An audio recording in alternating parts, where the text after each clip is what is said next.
tort.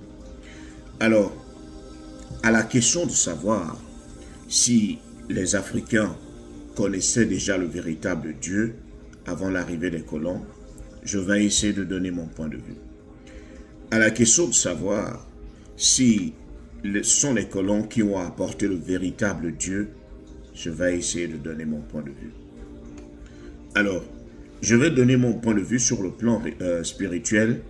Bien avant que je ne donne sur le plan spirituel, je vais au moins faire une observation sur le plan politique. Parce qu'il faudrait qu'on passe sur le plan politique pour mieux comprendre certaines choses sur le plan spirituel aussi. Alors, sur le plan politique, je vais être honnête. Est-ce que vous pensez, je vais vous poser quelques questions, est-ce que vous pensez que les colons, sur le plan politique, veulent qu'on soit indépendant? Est-ce que vous pensez que sur le plan économique, les colons veulent qu'on soit indépendant? Deux bonnes petites questions qui, je suis sûr, dans vos têtes, vous avez déjà trouvé les réponses. Parce que vous vivez dans ce monde et vous voyez ce qui se passe autour de nous. Vous voyez à quel point, déjà, si on parle du groupe AES, vous voyez à quel point ça fait trembler le monde. Parce qu'il a été prévu que tant que nous sommes au sol, eux, ils seront toujours en haut. Tant que nous n'arrivons pas à prendre notre indépendance économique, notre indépendance politique, notre indépendance spirituelle, ils ne vont pas s'en sortir. Tant que nous sommes au sol, ça leur fait du bien. Et c'est pour cela qu'ils nous maintiennent enfoncés. Parce que plus nous sommes ignorants, mieux ils se portent. Plus nous sommes divisés, mieux ça sert leurs intérêts. Et vous-même, vous avez remarqué que les divisions sont rentrées à cause des différentes religions. Le frère musulman ne peut pas s'asseoir avec son frère chrétien. Le frère chrétien ne peut pas s'asseoir avec son frère animiste parce que, pour nous, ce sont les religions qui nous déterminent. Chose qui ne devrait pas être ainsi. Parce que si nous avons la foi en Dieu, nous croyons en Dieu, nous savons que le mot le plus puissant lorsqu'on parle de Dieu, c'est l'amour. Alors si nous mettons l'amour au centre, la religion ne peut pas nous diviser. Je suis avec l'amour au centre, je peux m'asseoir avec mes frères musulmans, je peux me balader avec mes frères chrétiens si je suis musulman, et je peux me balader avec mes frères animistes. Parce que il y a une seule chose qui nous met ensemble, c'est l'amour. L'amour du prochain. Et c'est là où ils arrivent à nous gagner parce qu'ils nous divisent. Ils viennent te rappeler que tu es musulman, tu n'as pas besoin de te balader avec le chrétien. Ils viennent te rappeler que tu es chrétien, tu n'as pas besoin de te balader avec l'animiste. Et tout de suite, plus on est divisé, mieux ils nous gagnent. Et je suis aussi d'accord, vous allez être d'accord avec moi, que regardez comment ça se passe. Vous êtes sûr que si je suis votre voisin et que je ne veux pas de la réussite de vos enfants, je viendrai vous apporter quelque chose qui va vous aider? Ça, c'est pour répondre à la question de savoir si ce sont les colons qui ont apporté le véritable Dieu. Vous pensez que les colons, s'ils savaient qu'ils avaient le véritable Dieu, vous pensez qu'ils nous auraient informés? Ils nous auraient donné la possibilité d'avoir accès à ce véritable Dieu si nous-mêmes nous ne le connaissions pas déjà?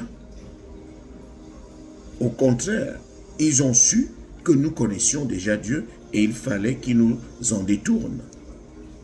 Parce que moins nous sommes informés, moins nous connaissons notre spiritualité, plus ça les arrange. Je vais étayer ma thèse avec la vidéo qui va suivre. S'il vous plaît, prenez le temps de regarder cette vidéo. Regardez jusqu'à la fin. Ce n'est pas une nouvelle vidéo, mais c'est une vidéo qui viendra répondre à plusieurs de vos questions. Ouvrir ma bouche et de dévoiler tout ce que je savais sur les peuples africains, mais je sens que le moment est venu. Le moment est venu de dire la vérité, de dévoiler. Je ne sais pas comment vous allez le prendre, mais je pense et je suis pratiquement certain que je suis peut-être le premier dans notre génération à expliquer des choses pareilles. Ça n'a jamais été encore fait avant moi. Comment se fait-il que finalement les deux peuples les plus attaqués, les plus poursuivis, les plus humiliés dans pratiquement toute l'histoire, surtout par le monde occidental, sont les Juifs et les Noirs? Pourquoi? C'est quelque chose qui interpelle. Comment se fait-il? Comment c'est possible que les deux civilisations les plus méprisées, les plus humiliées, les plus poursuivies de l'histoire, c'est parce qu'il semblerait que dans le subconscient ou même dans le conscient des dirigeants occidentaux, ils savaient que le peuple noir avait une mission qui allait... Parce que justement, c'est ce que j'explique. Quand tu veux savoir quelle est la mission d'un homme, regarde le mal qu'on lui fait. Si un homme est transformé en esclave, ça veut dire qu'il a une nature de roi. Et pourquoi on le transforme en esclave? Pour l'éloigner au maximum de sa mission d'être un roi. Plus un être, un peuple, une civilisation, une nation est humilié, et plus c'est la preuve que sa mission est d'être tout en haut. Et nos maîtres affirment. On va aller plus loin. Là, vous vous tenez bien, vous attachez vos ceintures pour pas tomber. Je vais vous expliquer quelque chose d'extraordinaire. En hébreu, le mot noir se dit kushi. Alors bien sûr, vous ne connaissez pas l'hébreu, mais faites-moi confiance. Le mot kushi s'écrit en hébreu Kaf Vav Shin Yud. Kaf Vav, vous savez qu'en hébreu, chaque lettre a une valeur numérique. Ce qui nous permet de pouvoir faire des correspondances entre des mots différents s'ils ont la même valeur numérique. C'est un des génies de l'hébreu de pouvoir expliquer le sens d'un mot par rapport à un autre mot qui a la même valeur numérique. Alors, les deux premières lettres du mot kushi, qui veut dire noir en hébreu, c'est Kaf Vav, qui a pour valeur numérique 26. 26 est la valeur numérique du nom de Dieu. Le nom de Dieu tel qu'il ne se prononce pas, parce qu'on attend la délivrance pour le prononcer véritablement, c'est un Yud, un Vav, un Yud, un He, un Vav et un He. Et ce nom de Dieu qui figure dans toute la Torah en hébreu a pour valeur numérique 26.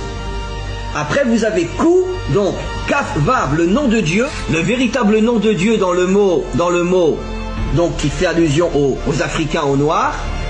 Et après vous avez Shin Yud, qui veut dire Yesh. Ça veut dire que Kushi signifie Yesh Hashem, il y a Dieu. Ça veut dire que dans l'Africain se trouve Dieu. C'est absolument incroyable. Dans les peuples africains se trouve le Dieu authentique qui a pour nom Yudke Vavke. Incroyable. Ça veut dire que caché à l'intérieur des peuples africains se trouve le véritable Dieu. Et c'est pour ça que en hébreu on appelle le noir Kushi, qui fait allusion à Yesh Havaye, Dieu se trouve à l'intérieur des peuples africains. Incroyable. Incroyable. On va aller plus loin. Là vous vous tenez bien, vous attachez vos ceintures pour pas tomber. Comme je pense vous le savez tous, aujourd'hui il y a des centaines de milliers d'Africains qu'on appelle venant de la tribu des Danites. D'accord? Vous avez entendu parler de ça bien sûr, la tribu des Danites. Ce sont des centaines de milliers d'Africains qui sont surtout au Congo, au Gabon et en Côte d'Ivoire, il y en a pas mal. Mais au départ, les Danites se sont enfuis du côté est de l'Afrique et ils sont arrivés en Éthiopie, d'où l'origine des Juifs éthiopiens qui sont pour la plupart revenus en Israël ces 30-40 dernières années. Important, ça par contre je l'avais déjà expliqué mais je vais vous le redire. Pourquoi? Pourquoi les Noirs? Eh bien parce que nos maîtres nous révèlent depuis des millénaires que la couleur qui correspond au dévoilement de la royauté de Dieu, c'est la couleur noire. Ça veut dire que vous savez que dans nos textes, chaque attribut divin, chaque qualité divine lui correspond une couleur. Par exemple, la bonté, c'est la couleur blanche. La rigueur, la dureté, c'est la couleur rouge. Et la royauté de Dieu, c'est écrit dans nos livres depuis des millénaires, c'est la couleur noire. Alors c'est quelque chose d'absolument incroyable. Ça confirme encore ce que j'ai dit. On va aller plus loin. Quelle a été la première épouse du premier libérateur d'Israël? Celui qui nous a sortis d'Égypte. quelle a été sa première épouse? Une Africaine. Pourquoi? Pourquoi Moïse? Finalement, c'est absolument incroyable. Et comment se fait-il que le premier libérateur d'Israël, celui qui a créé le peuple juif, n'a jamais épousé une juive d'origine, ou une africaine, ou une fille d'Arabie Saoudite? Et sa première épouse, une africaine. Pourquoi? Mais on est les seuls peuples sur terre qu'on considère comme des moins que rien. Voilà. Parce que dans le subconscient des méchants, ils savent que la délivrance finale passera par Israël et les peuples africains. Et donc ils font tout pour nous affaiblir, de manière à ce que nous n'arrivions pas à réaliser le projet pour lequel Dieu nous a choisis. Et je peux vous assurer, et j'espère que nous vivrons suffisamment longtemps pour le voir,